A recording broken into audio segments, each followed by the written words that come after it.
Bugün Valiliğimiz, Tarım İl Müdürlüğü ile Büyükşehir Belediyesi'nin ortaklaşa gerçekleştirdiği bir proje kapsamında proje bedelimiz yaklaşık 2 milyon 364 ton buğday 750 çiftçimize dağıtılacak. Yazlık buğday ekimi yapılacak.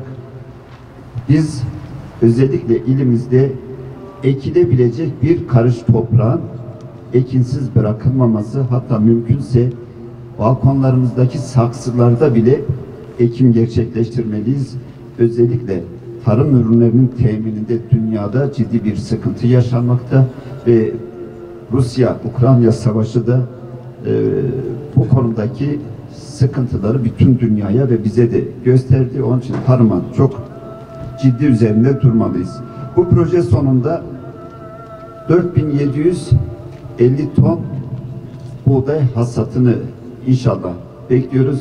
Yaklaşık bir çiftçimize yarım tona yakın tohum dağıtılacak. İnşallah onlar da bunu iyi bir şekilde zamanında sulayarak verimli bir sezon geçirip üretimimize ciddi bir katkı sağlayacak.